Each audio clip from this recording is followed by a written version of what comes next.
24절부터 29절까지 말씀입니다. 요한복음 20장 24절부터 29절까지입니다. 우리 한 절씩 교도하겠습니다.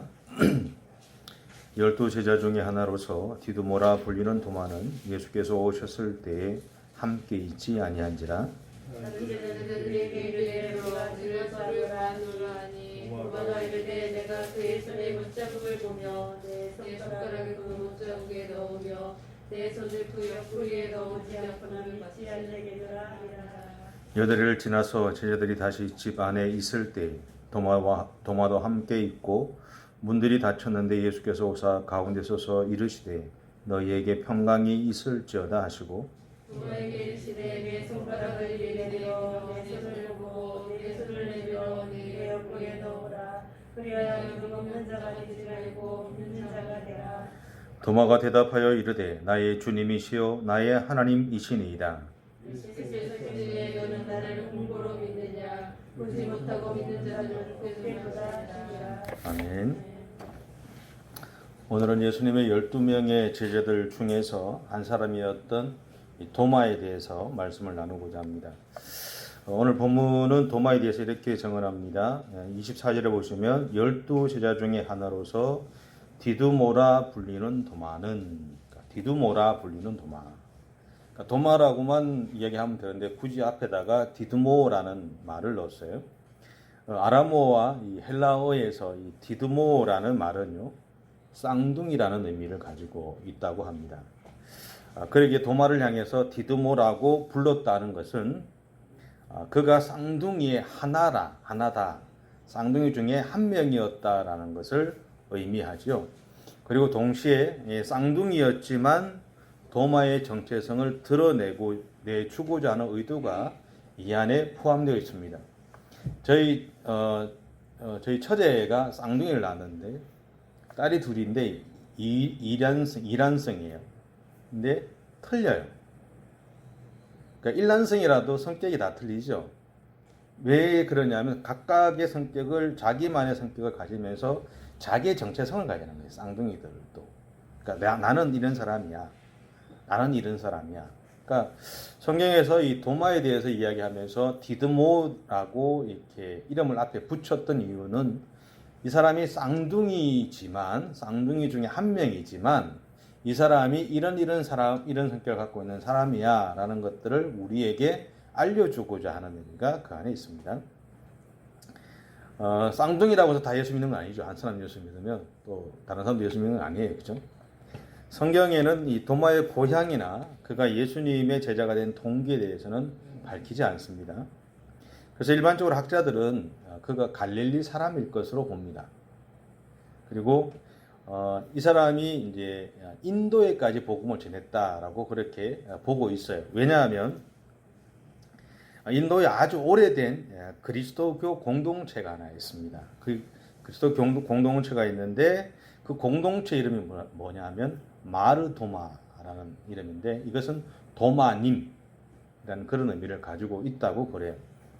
그래서 이 이름을 바탕으로 해서 후대에서 아마도 이 이름에서 나오는 도마가 예수님의 12명의 제자들 중에 한 사람이었던 도마였을 것이다 라고 추측을 하는 겁니다. 그리고 더 나아가서 어떤 학자들은 도마가 이란에, 오늘날 이란이라고 하지 않지? 이란에까지 복음을 전했던 것으로 봅니다. 근데 이 학자들은 일반적인 이제 신학교에서 이제 신학적인 학자들의 입장에서 보면 도마가 이란에까지 복음을 전했던 것으로 보는 것이 일반적인 생각들입니다. 그러니까 이란에까지 복음이 전해졌는데 이란은 지금 이슬람화돼 있죠. 그죠? 어쨌든 그럼에도 불구하고 성경은 도마에 대해서 많은 정보를 주지 않습니다. 그러니까 우리가 알고 있는 빌립이라는 사람은 빌립이 어디 가서 복음을 전하고 이런 것들에 대해서 이야기가 나오잖아요. 근데 도마에 대해서는 나오지 않아요. 다만 우리가 도마라는 사람을 생각할 때 첫 번째 우리가 드는 생각이 어디냐 하면 오늘 본문의 이야기입니다. 예수님은 십자가에서 죽으시고 3일 만에 부활하셨어요. 그런 다음에 요한복음에 오늘 본문 앞에 있는 요한복음에 보면 막달라 마리아에 가장 먼저 자신을 보여주신 다음에 누구를 찾아가시냐면 바로 제자들을 찾아가시게 됩니다. 근데 거기서 예수님은 10명의 제자들을 만나요. 12명 중에서 한 명이 가룟 유다는 배신을 하고 자기가 자살을 해버렸잖아요. 그러니까 한 명이 없이 11명만 존재했던 거죠. 근데 그 중에 11명 중에서 10명만 만나셨어요. 예수님을 만났던 제자들은 처음에 무서웠어요. 왜냐하면 죽었던 자가 살아났잖아요. 이해할 수 없었던 거죠. 우리도 때때로 고쳐달라고 기도합니다. 그죠? 살려달라고 기도해요. 막상 살아나면 어떨 것 같으세요? 세상 사람들이 표현하죠. 막 꼬집어 보잖아요. 꿈인지 아닌지. 그죠? 믿을 수 없다라는 거죠. 근데 예수님이 같이 함께 음식도 먹고 자신들을 일일이 만져주시는 것을 경험한 다음에 제자들은 그때서 기뻐하게 됩니다. 그런데 그 자리에 도마는 함께하지 않았어요. 그런 나중에 예수님을 만났다는 동료들의 이야기를 듣고는 본문 25절에서 이렇게 이야기합니다. 같이 한번 읽어볼까요? 25절입니다. 같이 읽습니다. 시작. 다른 제자들이 그에게 이르되 우리가 주를 보았노라 하니 도마가 이르되 내가 그의 손에 못자국을 보며 내 손가락을 그 못자국에 넣으며 내 손을 그 옆구리에 넣어 보지 않고는 믿지 아니하겠노라 하니라. 여기서 이 도마가 보인 태도를 근거로 해서 우리는 일반적으로 도마가 의심이 많은 사람이다라고 이야기합니다. 그래서 제가 어릴 때도 그렇게 들었지만 의심 많은 도마라는 얘기. 그런데 의심이 많다라는 말을 바꾸어 보면요, 정확한 것을 찾는 사람이다라는 의미가 그 안에 있어요. 의심이 많다라는. 이러한 관점으로 보면 도마는 예수님이 십자가에서 죽으신 이후에 예수님이 말씀하셨던 것들이 무엇인지를 찾고 다녔을 가능성이 있습니다. 그러니까 율법하고 율법에서 이야기했던 것과 예수님이 이야기했던 것이 좀 달랐죠. 같은 율법을 보는데 일반적으로 사두개인들이나 바리새인들이 이야기하는 것과 예수님이 이야기하는 게 좀 달랐습니다. 그래서 일반적인 유대인들도 예수님이 전하는 것이 자기들이 가르쳤던 선생과 다르다라고 표현했어요. 그러니까 같은 율법의 말씀, 하나님 말씀을 보고 예수님이 설명하는 것이 달랐단 말이에요. 그러니까 그 예수님이 살아계실 때는 그것이 그냥 예수님의 그 이야기로만 받아들였는데 예수님이 십자가에서 죽으신 이후에 도마에게는 그것이 다시 확인해야 되는 작업이 된 거예요. 왜냐하면 그에게 있어서 예수님은 메시아였고 그리고 자기들에게 새로운 어떤 길들을 열어주신 선지자였어요. 근데 그가 십자가에서 가장 악한 죄인으로 죽임을 당했다라는 거죠. 그렇다 그러면 3년 동안 내가 예수님을 통해서 들었던 이야기가 이 율법에 대한 해석들이 올바른가 올바르지 않는가에 대한 의문들을 가지기 시작합니다. 다르게 표현하면 예수님이 전했던 그 말씀에 대한 확신이 필요했던 거죠. 그래서 그는 예수님이 전했던 것들, 말씀하셨던 것이 무엇인지를 찾고 다녔을 가능성이 높습니다. 그리고 예수님이 하신 말씀들이 실제로 일어나는 것인지 아니면 예수님의 그 당시에 있었던 수많은 거짓 선지자들 중에 하나였는지를 알아보고 다녔을 가능성이 많습니다. 그 당시에는 예수님이 정말 메시아고 자기들이 기다리는 구세주라고 생각하고 있었는데 예수님이 십자가에서 죽으시는 그 과정들을 바라보면서 정말 메시아였을까? 내가 올바른 선생을 찾아 다녔던 것일까? 라는 의문들이 그 안에 생겼던 거예요. 그래서 이게 맞는지 확인하고 싶었던 거예요. 확인하고 다녔을 거라는 거예요. 마찬가지로 예수님의 부활 소식을 들었어요. 제자들을 통해서, 다른 친구들을 통해 들었는데 마음 한편에서는 기뻤지만 또 마음 한편에서는 저 친구들이 환상을 본 거 아니야? 저 친구들이 꿈에서 뭐 한 거 아니야? 잘못 뭔가 본 거 아니야? 라는 그런 의문들이 생깁니다. 정말 이 일이 일어난 일인지에 대해서 또 알아보고 다녔을 겁니다. 이것이 예수님이 제자들을 찾아왔을 때 도마가 자리에 없었던 이유 중에 하나예요.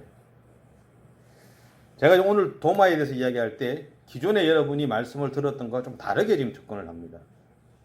그래서 또 헷갈리실지는 잘 모르겠는데 한번 보세요. 이러한 여러 가지 사항들을 종합해서 학자들은 도마가 열정적이고 이성적인 사람이라고 봅니다. 그리고 이런 사람에게는 자기에게 확신이 주어져야 이런 사람은 움직이는 사람이에요. 의심이 많은 사람은요, 자기 안에 확신이 주어져야 돼요. 명확한 확신. 정확한 확신이 주어지면 그때서 움직여요. 그리고 그 의심이 해결되면 그 다음부터는 절대적인 신뢰로 돌아가는 사람입니다. 전에 있던 교회에서 제가 어느 집사님에게 이런 질문을 한 적이 있어요. 왜냐하면 이분은 어느 선교단체에서 활동하신 분인데 교회가 크다 보니까 부목사들이 여럿이 있을 거 아니에요. 근데 이분들이 나쁘게 표현하면 그런 거죠. 나쁘게 표현하는 것보다 좀 다르게 표현할게요. 그냥 이분들이 A, B, C, D 이렇게 목사님이 있으면 순종하는 모습이 좀 달라요. 그래서 제가 물어봤어요. 그 집사님한테 집사님은 왜 나를 신뢰합니까? 라고 그랬어요. 그러니까 이분이 하는 이야기가 뭐냐면 선교단체 사람들은 일반적으로 목회자를 바라볼 때 하나님이 그에게 권위를 부어주셨다고 부셨는지를 확인한다는 거죠. 어떻게 확인하는지는 잘 모르겠어요. 그래서 부어주셨다는 마음이 들면 그때부터 그 목회자에게 무조건 순종한답니다. 그러면서 이야기하는 게 자기는 저에게서 그것을 보았다라는 거죠. 그냥 물어봤어요. 그걸 어떻게 합니까? 표현하기 좀 어렵대요. 어려운데 어쨌든 그런 마음들이 들어서 지금 이 교회에 있는 선교단체 출신들이 목사님에게 목사님을 신뢰하는 겁니다. 라는 이야기를 하더라고요. 사실 저는 속으로 참 좋았어요. 왜냐하면 그 사람들이 인정할 만큼 그런 사람일까라는 고민을 했을 때 저는 그렇지 않다고 생각을 하는 사람이니까. 근데 어떻게 보면 자기가 없는 나를 그렇게 믿어주고 또 하나님이 그 사람들에게 그렇게 보이도록 해주셨고 인정받도록 세워주신 것이기 때문에 기분이 좋았어요. 어쩌면 도마라는 사람도요, 선교단체에 있는 사람들처럼 자기 확신이 필요했던 사람일 수도 있습니다. 일반적으로 도마에 대해서 이야기할 때 우리는 그냥 의심 많은 사람으로만 이야기합니다. 그죠? 그리고 설교를 할 때도 의심 많은 사람, 의심하지 말라는 어떤 대표적인 그거로 이야기를 하긴 하는데, 저는 좀 다른 부분으로 지금 말씀을 드리는 거예요. 근데 여기서 말하는 자기 확신은요, 예수님을 하나님이 세우셨다라는 거예요. 도마가 찾는 건 그거예요. 3년 동안 예수라는 사람을 따라다녔고, 따라다니면서 자기는 이 예수라는 사람이 메시아고 예수라는 사람이 하나님 보낸 사람이라는 확신을 갖고 따라갔는데 이 예수님이 십자가에 달리셔 버렸다는 거예요. 죽으셨다라는 거죠. 이것이 자기 안에 있었던 이 생각들을 혼란스럽게 만들어 버린 거예요. 자기 안에 있었던 믿음이라고 하는 이 확신들을 무너뜨려 버리는 사건이 된 거예요. 그러니까 이 도마라는 사람은 자기 안에 있는 확신이 무너져 버리면 그 다음부터는 자기가 설 수 있는 힘이 없는 거예요. 그러니까 정말 이 예수라는 사람이 십자가에 달렸지만 그럼에도 불구하고 이 사람이 정말 내가 믿고 따랐던 그 메시아가 맞느냐, 하나님이 세우신 그 사람이 맞느냐라는 확신이 필요했다라는 거예요. 그래서 그는 자기 확신을 찾기 위해서 그렇게 돌아다녔을 거라는 겁니다. 그래서 학자들은 도마에 대해서 이렇게 평가를 합니다. 제가 한번 읽어볼게요. 자신의 호기심과 의심을 정직하게 표현하고 끊임없이 진리를 강구함으로써 결국 진리를 깨닫고 참된 믿음에서 우러나는 용기로 자신의 사명을 감당했던 사람이다. 그래서 어쩌면 도마가 이란까지 넘어가서 복음을 전했는지 몰라요. 반면에 다른 제자들은 예수님이 십자가에 달리셨을 때 두려워서 떨어요. 그리고 예수님이 부활한 이야기, 그 예수님의 어떤 그런 일들이 어떻게 진행될지 몰랐어요. 부활하셨던 이야기도 들었겠죠. 예수님의 부활의 사건이 가져올 파장이나 그것의 주인에 대한 갈등들이 그들 안에 있었던 거죠. 그래서 그들은 모여 있었어요. 혼자 있으면 두려워서, 그래서 여럿이 있으면 서로 이렇게 조금 힘이 되잖아요. 모여 있었어요. 저는 그 모습을 보였던 다른 10명의 제자들이 잘못됐다고 보지는 않아요. 왜냐하면 저도 그렇고 아마 여러분도 그렇고 그런 두려움들을 가지고 살고 있기 때문에 그렇습니다. 누구나 다 갖고 있는 거죠. 그리고 사람마다 문제를 바라보거나 푸는 방법이 다르기 때문에 그렇습니다. 이런 제자들의 상태에 대해서 요한복음 19절은 이렇게 정언합니다. 19절 한번 보시겠어요? 20장 19절인데요. 같이 한번 읽어볼게요. 이날 곧 안식 후 첫날 저녁 때에 제자들이 유대인들을 두려워하여 모인 곳의 문들을 닫았더니 예수께서 오사 가운데 서서 이르시되 너희에게 평강이 있을지어다. 아멘. 예수님이 부활하신 사건에 대한, 죽으시고 나서 부활하신 사건도 들었어요. 그런데 들었다 그러면 제자들은 달려가는 게 맞죠. 확인하기 위해서. 근데 제자들 중에 10명은 확인하러 가지 않습니다. 물론 다른 성경에 보면 쫓아가는 사람도 있죠. 베드로를 비롯해서요. 근데 일반적인 부분들은 아마 이 부분이 맞지 않을까 싶어요. 두려워서 머뭇머뭇하고 있었을 가능성이 높아요. 그리고 실제로 어떻게 보면 앞에 다른 성경에서 표현하듯이 베드로와 몇 사람들이 여인들의 말을 듣고 무덤에 가봤지만 아무것도 없단 말이에요. 또 천사를 만나서 부활했다는 이야기는 들었어요. 그런데 자기들이 직접 보지는 않았어요. 와서 이야기했어요. 다른 제자들한테. 그런데 그 제자들도 믿을 수가 없어요. 전달한 제자들도 자기들이 직접 부활한 예수를 만난 적이 없으니까 그들 안에는 두려움이 생긴 거예요. 이 사건이 어떻게 일어날 건지. 그리고 대제사장들은 이것이 제자들이 예수의 시체를 훔쳐갔다라고 소문을 다 냈어요. 그것이 예루살렘 전부에 퍼져 있었단 말이에요. 일이 어떻게 될까? 얼마나 두려웠겠어요. 그래서 오늘 성경에서 얘기하는 대로 유대인들을 두려워하여 모인 곳의 문들을 닫았다. 문을 닫았다는 이야기는 불도 껐다는 이야기죠. 자기들이 여기에 있다는 그 존재 자체를 없애버리는 사건인 거예요. 그만큼 두려웠다라는 거예요. 분명한 것은 제자들은 두려웠어요. 예수님 때문에 자기들을 찾아다니는 사람들이 두려웠어요.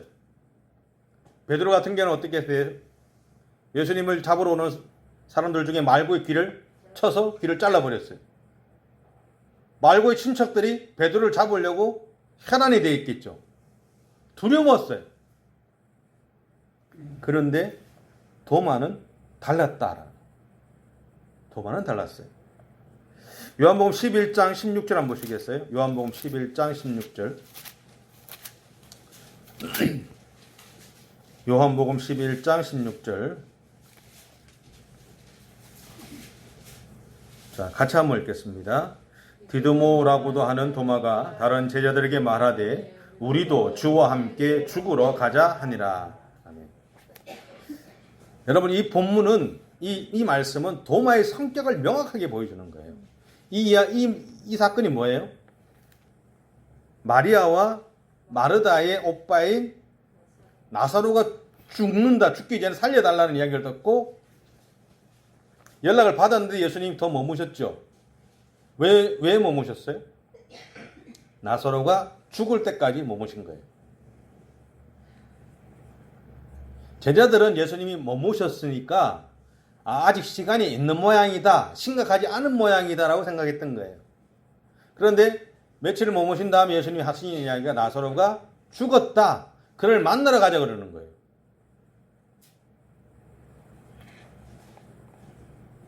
제자들 입장에서는 두렵죠. 어떻게 보면 돌팔매도 당할 수 있어요. 아무리 예수님을 따르는 사람들이라도, 그죠? 주변의 사람들이 그렇게 놔두지 않을 수 있잖아요. 실제로 나사로를 살리기 왔을 때 수많은 사람들이, 그 집에 있었던 수많은 방문객들이 예수님을 향해서 사랑하는 자를 죽였다라고 얘기해요. 그때 도마가 하는 이야기가 뭐냐면, 야, 우리 신경 쓰지 말고 예수님처럼 우리도 가자는 거예요. 예수님처럼 죽음의 자리라고 그러면 예수님은 간다 그러면 가자. 그게 도마의 모습이에요.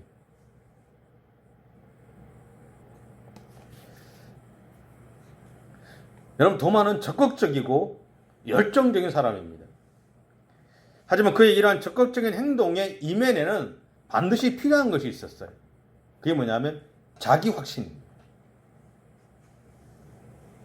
자기 확신. 요한복음 11장에서 도마가 예수님이 간다 그러면 죽음의 자리라도 가자라고 했던 거 뭐냐면 그 순간에 그때는 이미 도마가 예수님에 대한 자기 확신이 있었던 거예요. 가자!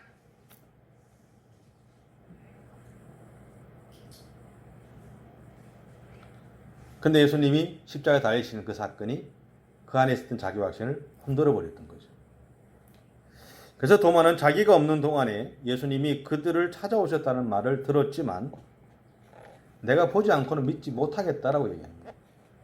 그게 나오죠. 20장을 본문에 보면, 읽었던 본문에 보면, 자, 여기 보시면 25절 아까 거기 보면 이렇게 돼 있죠. 도마가 이르되 내가 그의 손에 못자국을 보며 내 손가락을 그 못자국에 넣으며 내 손을 그 옆구리에 넣어 보지 않고는 믿지 않겠다. 첫 번째, 예수님의 손의 못자국을 보겠다. 그죠? 두 번째, 내 손가락을 그 못자국에 넣어 보겠다. 세 번째, 내 손을 그 옆구리에 넣어 보겠다. 왜요? 예수님이 십자가 달리셨을 때 창으로 찔러버리잖아요, 옆구리를. 그죠? 그러니까 손에는 못자국이 있고, 물론 발에도 있죠. 못자국이 있고 옆구리에는 창자국이 있거든요. 못자국은 손가락밖에 안 들어가요. 그런데 창자국은 손이 들어가죠. 확인해 보겠다는 거죠. 그런데 이 말의 이면에는 나도 부활하신 예수님을 만나고 싶다는 마음도 있어요. 감춰져 있는 거죠. 단순히 의심하는 게 아니라 나도 부활하신 예수님 만나고 싶다라는 거예요. 그런 그를 위해서 오늘 본문에 보면 예수님이 8일 후에 다시 제자들을 만나러 오십니다. 그러면서 도마를 향해서 이렇게 얘기하시죠. 27절 한번 보세요. 자, 같이 한번 읽겠습니다. 도마에게 이르시되 네 손가락을 이리 내밀어 내 손을 보고 네 손을 내밀어 내 옆구리에 넣어보라. 그리하여 믿음 없는 자가 되지 말고 믿는 자가 되라. 아멘. 자, 이거 보면 도마가 아까 25절에서 뭐라고 그랬어요? 내가 예수님의 못자국 보고 손가락 넣어보고 옆구리에 손 넣어보고 그리고 나서 하지 않고는 내가 믿지 않겠다 그랬어요. 그때 예수님이 뭐라 그래요? 야, 네 손가락 갖고 와서 넣어봐. 이 손으로 한번 넣어봐.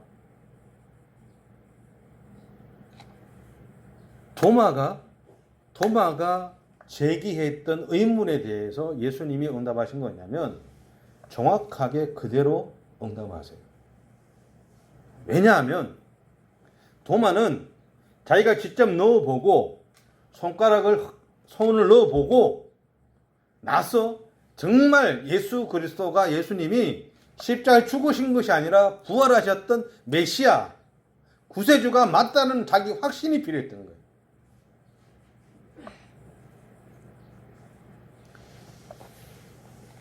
그리고 나서 예수님이 이런 얘기 하세요. 29절에 보시면 너는 나를 본 거로 믿느냐 보지 못하고 믿는 자들은 복되도다 라고 해요. 여러분 이 말은 무슨 말일까요? 손 넣어봐, 넣어보고 그러면서 그리하여 믿음 없는 자가 되지 말고 믿는 자가 되라. 그리고 하는 이야기가 너는 나를 본 거로 믿느냐 보지 않고 믿는 자가 복되다 그렇게 얘기하죠. 이 이야기는 예수님이 도마를 향해서 네가 믿음이 없다는 이야기일까요? 저는 이 이야기가 이렇게 들렸어요. 한번 보세요. 네가 이제야 내가 살았다는 것에 대해 너의 마음으로 확신이 되느냐? 앞으로는 너와 같이 확신하지 못하는 사람들을 찾아가서 그들에게 복음을 전해라.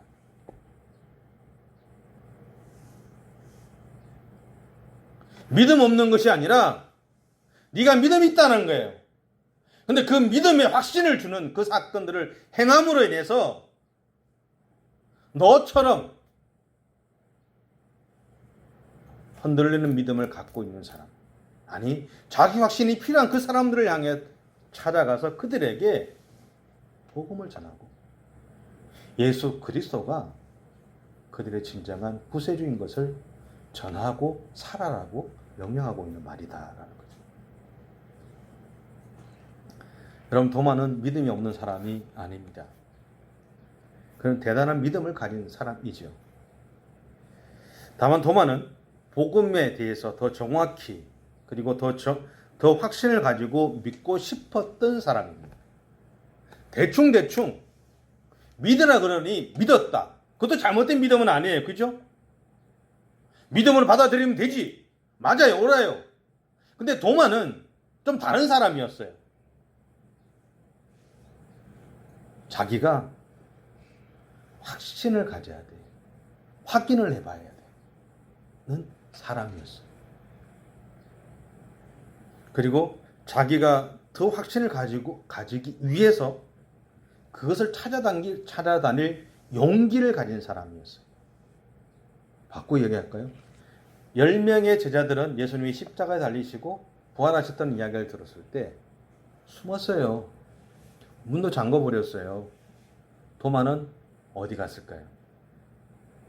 예수님의 그 사건이 사실인지를 확인하고 다녔어요. 잡히면 죽어요. 그런데 그에게는 죽음이 중요한 것이 아니라 자기가 예수님에게 가졌던 그 확신들이 틀리지 않았다는 것을 확인하는 것이 더 중요했던 사람이라는 거예요. 믿음이 없는 사람이 아닙니다. 다른 사람들보다 더 믿음이 더 좋다라고 이야기하고자 하는 게 아니에요. 다르다라는 거죠. 목회를 하면서 많은 사람들을 만나는데 어떤 사람들 그런 이야기를 해요. 복음에 대해서 더 알고 싶어서 찾아오는 사람들이 있어요. 그런데 의심을 해요. 근데 일반적으로 그렇게 의심하면서 묻는 사람들을 향해서 우리는 믿음이 없다, 믿음이 없는 행동이다라는 표현들을 자주 씁니다. 그런데 저는 그런 이야기 안 해요. 다르다라는 거죠. 믿음이 없는 행동이 아니라 믿음이 없는 것이 아니라 믿고 싶다라는 간절함이 그 안에 있다라는 거죠. 그런데 그것을 해결해 주는 사람이 없다라는 거예요. 찾을 길이 없다라는 거죠. 우리는 어릴 때부터 동일한 이야기를 듣고 삽니다. 어떤 문제가 생겼을 때 목사님 찾아가면 기도해 봅시다. 그런 믿음으로 받아들여야죠. 틀린 이야기 아닙니다. 그런데 기도를 하고 돌아가는 내 안에 여전히 의문들이 생기고 있어요. 100% 해결할 수 있는 부분은 없어요. 그건 하나님이 만져주셔야 가능하죠.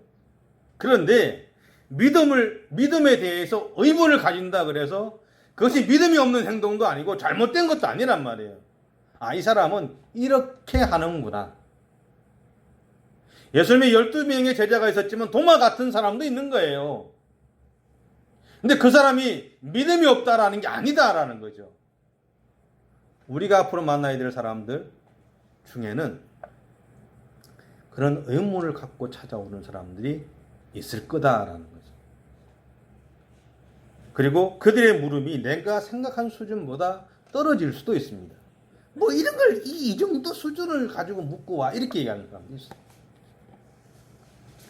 그런데 그리고 때로는 나도 제대로 이해하지 못하는 문제나 설명하기 어려운 문제를 가지고 찾아오는 사람도 있습니다. 그때 그들이 알고자 하는 욕구에 대해서 단순히 믿으라고 이야기하지 마시고 내가 아는 만큼 설명해 주세요. 내가 아는 만큼. 내가 이 정도밖에는 모르지만 내가 아는 만큼 그 문제에 대해서 이야기해 줄게. 그것이 그 사람들에게는요, 자기 확신을 갖는 출발점이 될 수 있다는 사실들을 기억하셔야 돼요. 나하고 신앙의 모습이나 신앙을 믿음을 받아들이는 태도가 조금 달라도 믿음이 없다라고 이야기하지 말고, 단정하지 말고, 그 사람은 그 사람의 방법들대로 그 문제를 풀어가기를 원하는 자기 확신을 필요로 하는 오히려 어쩌면 나보다 더 믿음이 좋은 사람일 수도 있다는 사실들을 기억하셔야 돼요. 그리고 그런 사람들한테 내가 해줄 수 있는 최선을 다해서 설명을 해줘야 됩니다. 청년들을 가르칠 때 늘 청년들은 의문을 갖고 와요. 목사님 이 문제 뭐예요? 이건 어떻게 되는 거예요?